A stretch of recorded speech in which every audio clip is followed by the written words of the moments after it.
سن ٹھیک ہے، بسم اللہ الرحمن الرحیم۔ صوبہ آرمینیا کا فساد۔ سن 183 ہجری میں خاقان بادشاہ خضر کی لڑائی فضل بن یحییٰ کی طرف کی گئی۔ لڑکی مقام لڑکی برو لڑکی اچھا سوری لڑکی لکھا ہوا ہے، ٹھیک ہم، ہے۔ بادشاہ ٹھیک ہے، سن 183 ہجری میں خاقان بادشاہ خضر کی لڑکی فضل بن یحییٰ کی طرف کی گئی۔ مقام بروعہ میں پہنچ کر اتفاقاً یہ لڑکی مر گئی۔ اس کے ہمراہیوں نے واپس ہو کر اس کے باپ سے کہا کہ مسلمانوں نے مکر و حیلہ سے اس کو مار دیا ہے۔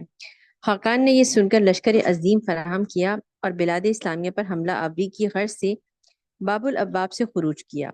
صوبہ آرمینیا کا عامل سعید بن مسلم تاب مقاومت نہ لا سکا۔ خاقان نے صوبہ آرمینیا میں 1 لاکھ مسلمانوں کو قتل کر دیا اور ہزارہا مسلمانوں اور ان کے عورتوں بچوں کو گرفتار کر کے ایسی ایسی اذیتیں پہنچائیں جن کے سننے سے جسم کے رونگٹے کھڑے ہو جاتے ہیں۔ عالم اسلامی میں یہ واقعہ ایک حادثہ عظیم سمجھا جاتا ہے۔ خلیفہ ہارون الرشید نے یزید بن مزید کو صوبہ آرمینیا کی گورنری پر معمول کر کے روانہ کیا اور وہ اس سے پہلے صوبہ آذربائیجان کا عامل تھا۔ اب صوبہ آرمینیا بھی اس کی حکومت میں شامل کر دیا۔ ادھر خزیمہ بن حازم کو یہ کیا لکھا سر نسیین یہ ہے نصیبین نسیبین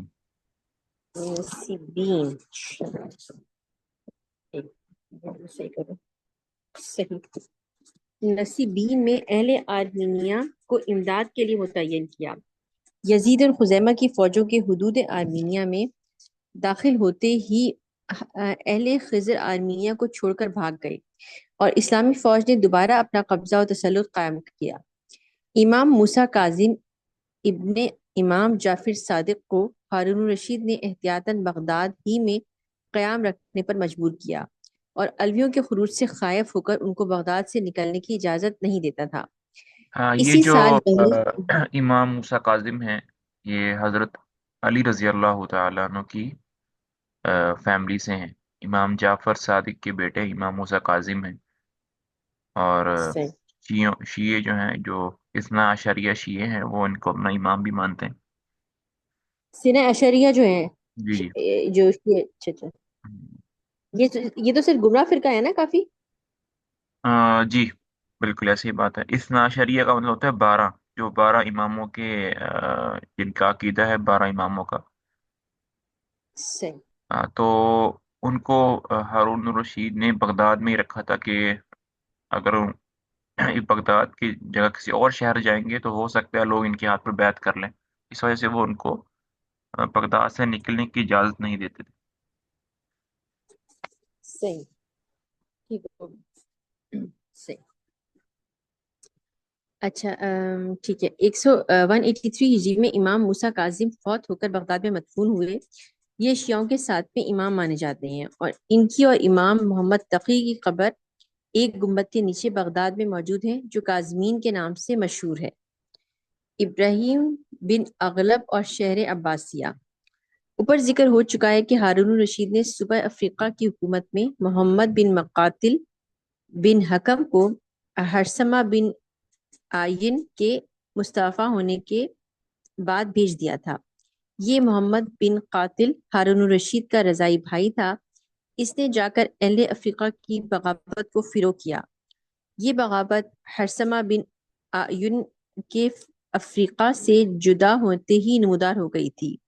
محمد بن مقاتل نے نہایت ہوشیاری اور قابلیت کے ساتھ اہل افریقہ کو مطیع کیا، لیکن وہ لوگ طاقت کے آگے مجبور ہو کر خاموش و مطیع تھے۔ دل سے وہ بغاوت پر آمادہ اور محمد بن مقاتل سے ناراض تھے۔ ان لوگوں کی بغاوت و سرکشی کا ایک خاص سبب یہ تھا کہ وہ ولایت ضابط کے عامل ابراہیم بن اغلب سے ہمیشہ مشورے لیتے رہتے تھے اور ابراہیم بن اغلب باغیوں کے سرداروں سے مخفی طور پر ساز باز رکھتا اور ان کو امداد پہنچاتا رہتا تھا۔ صوبہ افریقہ کی مسلسل بغاوتوں کے سبب یہ حالت تھی کہ خزانہ مصر یعنی خراج مصر سے 1 لاکھ دینار سالانہ صوبہ افریقہ کے مصارف اور اس پر حکومت قائم کرنے کے لیے دیا جاتا تھا۔ یعنی صوبہ افریقہ بجائے اس کے سالانہ خراج بھیجے اور 1 لاکھ روپے سالانہ خرچ کرا دیتا تھا، محمد بن مقاتل کے اگرچہ امن و امان قائم کر دیا، لیکن مصر کے خزانے سے جو روپیہ دیا جاتا تھا وہ بدستور دیا جاتا رہا۔ اب ابراہیم بن اغلب نے درخواست بھیجی کہ مجھ کو صوبہ افریقہ کا گورنر بنا دیا جائے۔ میں نہ صرف یہ کہ 1 لاکھ سالانہ نہ لوں گا، بلکہ 4 لاکھ سالانہ خراج خزانہ خلافت میں بھجواتا رہوں گا۔ ہارون رشید نے اس معاملے میں مشیروں سے مشورہ کیا تو ہرثمہ بن اعین نے رائے دی کہ ابراہیم بن اغلب کو افریقہ کی گورنری سے دے دینے میں کوئی حرج نہیں ہے۔ چنانچہ ہارون رشید نے محرم سن 184 ہجری میں ابراہیم کے پاس سند گورنری بھیج دی۔ ابراہیم نے افریقہ پہنچتے ہی وہاں کے تمام باغی سرداروں کو، جن سے ابراہیم خوب واقف تھا، چن چن کر گرفتار کیا اور بغداد بھیج دیا، جس سے تمام شورش یکا یک فروغ ہو گئی۔ اس کے بعد ابراہیم بن اغلب نے قیروان کے پاس ایک شہر آباد کیا اور اس کا نام عباسیہ رکھا۔ یہ کروان ہے یا کیروان ہے؟ سر یہ ایسے ہی لکھا ہوا ہے، قاف رے را رے واو الف اور نون، ہاں اس کو یہ کیا پڑھیں گے؟ میرے خیال میں نا اس میں کیروان ہے، کاف کے بعد یا آنی چاہیے، کیروان، کیونکہ وہ بھی افریقہ کے اندر ہی ہے۔ اچھا قیروان، اچھا ٹھیک ہو گیا، قیروان صحیح، ٹھیک ہے۔ قیروان کے پاس ایک شہر آباد کیا اور اس کا نام عباسیہ رکھا۔ اسی عباسیہ کو اس نے دارالحکومت بنایا۔ اس کے بعد اس کی نسل میں عرصہ دراز تک یہاں کی مستقل حکومت رہی، جس کا حل آئندہ بیان ہوگا۔ اسی سال سن 184 ہجری میں ہارون الرشید نے یمن اور مکہ کی بھی حکومت حماد بربری کو عطا کی اور سندھ کی حکومت پر داؤد بن یزید بن حاتم کو روانہ کیا۔ قسطان کی حکومت یحییٰ حریش کو اور تبرستان کی حکومت مہرویہ رازی کو دی۔ سن 185 ہجری میں اہل تبرستان نے یورش کر دی، مہرویہ کو مار ڈالا، تب بجائے اس کے کہ عبداللہ بن سعید حریشی معمور کیا گیا۔ اسی سال یزید بن مزید شیبانی نے، جو آذربائیجان اور آرمینیا کا گورنر تھا، وفات پائی، بجائے اس کے کہ اس کا بیٹا اسد بن یزید معمور کیا گیا۔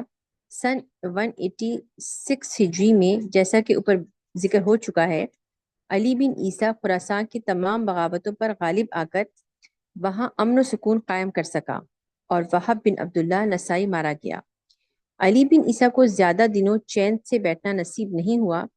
خراسان میں اس کے خلاف ایک اور طوفان برپا ہو گیا۔ اہل خراسان نے علی بن عیسیٰ کی شکایت میں مسلسل دربار خلافت میں عرضیاں بھیجنی شروع کی۔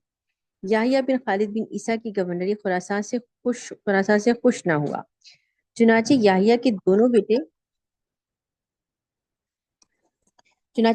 دونوں بیٹے موسیٰ اور محمد نے، جن کو اہل خراسان میں کافی رسوخ حاصل تھا، وہب بن عبداللہ اور حمزہ خارجی کو بغاوت پر اکسا دیا تھا، اور انہی کی درپردہ کوششوں کا نتیجہ تھا کہ خراسان میں مسلسل کئی برس تک بدامنی و فساد کا بازار گرم رہا۔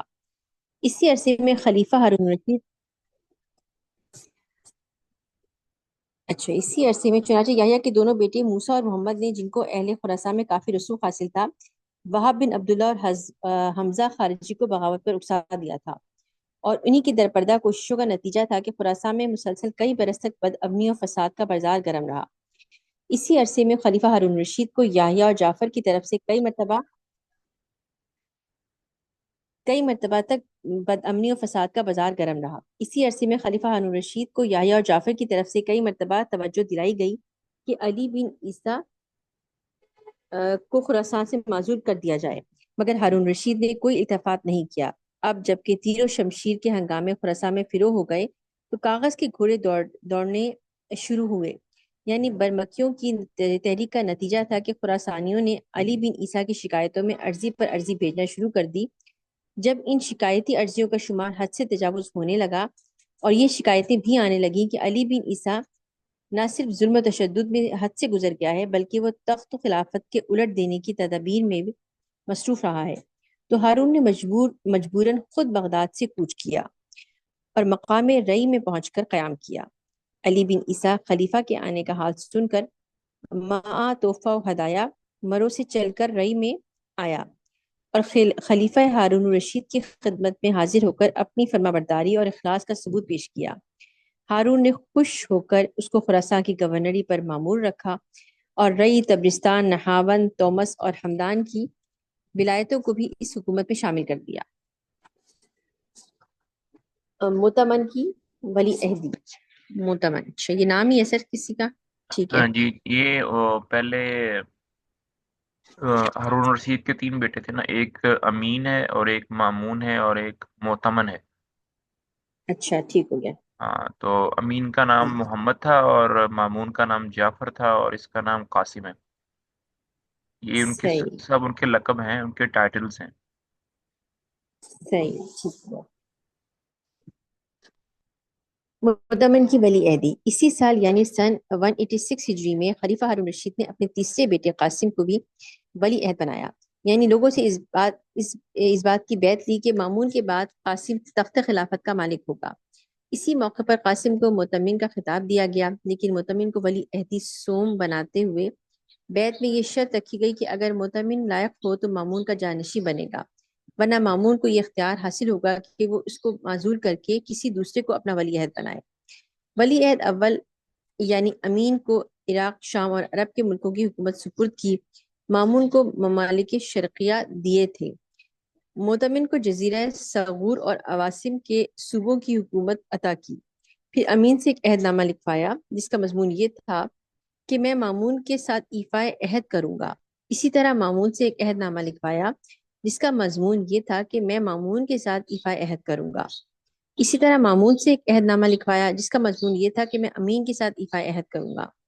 ان عہد ناموں پر اکابر علماء، مشاہیر، مشائخ، سرداران لشکر، اراکین سلطنت، بزرگان مدینہ اور بزرگان مکہ کے دستخط کرا کر خانہ کعبہ میں آویزہ کر دیا گیا۔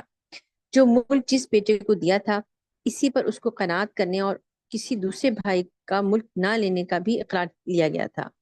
صرف خلافت میں ترتیب رکھی تھی، یعنی اول امین خلیفۃ المسلمین ہوگا، مامون اس کی فرمانبرداری کا اقرار کرے گا، لیکن امین کو یہ حق حاصل نہ ہوگا کہ وہ مامون کو ان ملکوں کی حکومت سے معزول کر سکے جن کو ہارون نے مامون کی حکومت کے لیے مخصوص کر دیا ہے۔ امین کے بعد مامون خلیفہ ہوگا وغیرہ، یہ سب کچھ اسی عہد نامے میں تصریح تھا جس پر امین و مامون دونوں سب کے دستخط و اقرار تھے اور جو خانہ کعبہ میں آویزہ کیا گیا تھا۔ اسی طرح ہارون الرشید نے اپنی سلطنت کو اپنے بیٹوں میں تقسیم کر کے آئندہ کے لیے ان میں لڑائی جھگڑے کے پیدا ہونے کا امکان مٹانا چاہا تھا، لیکن یہ ہارون الرشید کی کوئی عاقلانہ حرکت نہ تھی۔ غالباً محبت پدری نے اس کو ایک ایسی حرکت اور ایسے کام پر آمادہ کر دیا جس کو کسی طرح بھی کامیابی کا منہ دیکھنا نصیب نہیں ہو سکتا تھا۔ ہارون الرشید کا قابل تذکرہ حج۔ خلیفہ ہارون رشید کو حج کرنے کا بہت شوق تھا۔ وہ کسی سخت مجبوری کے کفار پر جہاد کرتا اور ایک ساتھ حج کے لیے جاتا۔ کسی خلیفہ نے اس قدر حج نہیں کیے جس قدر ہارون الرشید نے کیے، مگر سن 186 ہجری کا حج اس کے لیے خصوصیت کے ساتھ قابل تذکرہ ہے کہ اسی حج کے ایام میں خانہ کعبہ پر وہ عہد نامہ لٹکایا گیا جس کا اوپر ذکر ہو چکا ہے، اور اسی حج سے فارغ ہو کر ہارون رشید نے خاندان برامکہ کی طاقت ہاں کو توڑا۔ ہاں، برامیکا۔ ہارون رشید نے انبار یہ جی صحیح یہ ہے، جو ہاں یہ جو برامکہ اوکے ہاں یہ جو خاندان ہے برامیکا، یہ انہوں نے بڑی ہیلپ کی تھی بنو عباس کی حکومت لانے میں، اور اکثر جو جی وزیر ہیں، مشیر ہیں، وہ برامیکا سے ہی ہوتے تھے۔ لیکن وہ برامیکا آہستہ آہستہ اندر سے ان کے ساتھ اتنے زیادہ مخلص نہیں تھے، وہ اپنی حکومت لانا چاہتے تھے، تو آہستہ آہستہ وہ اپنی حکومت کو بڑھا رہے تھے اور ہارون الرشید کی جو طاقت ہے اس کو آہستہ آہستہ اندر سے کم کر رہے تھے، مطلب اندر سے سازشیں، چال باز صحیح، سب وغیرہ کر رہے تھے۔ یہ نان عرب خاندان ہے برامیکا۔ اچھا صحیح، جی سر صحیح۔ ہارون رشید نے انبار سے مقصد حج مکہ مکرمہ کی طرف کوچ کیا۔ اس کے ہمراہ اس کے تینوں بیٹے امین، مامون اور مؤتمن تھے۔ جعفر بن یحییٰ بھی جو آج کل وزیر اعظم تھا اس کے ساتھ تھا۔ مکہ مکرمہ میں حج سے فارغ ہو کر مدینہ منورہ گیا۔ اہل مکہ اور اہل مدینہ کو اپنی داد و دہش اور انعامات سے مالا مال کیا۔ اپنی اور اپنے بیٹوں کی طرف سے 1,05,00,000 کی اشرفیاں خیرات میں تقسیم کی۔ مدینہ منورہ سے فارغ ہو کر واپس لوٹا اور مقام انبار میں قیام کیا۔ اسی مقام پر جعفر بن یحییٰ برمکی کو محرم سن 187 ہجری کی آخری تاریخ میں قتل کرایا۔ چلیں جی، بس برائے مکہ یہاں تک پڑھیں گے انشاءاللہ۔ اوکے۔ چلیں جی، السلام علیکم ورحمۃ اللہ وبرکاتہ۔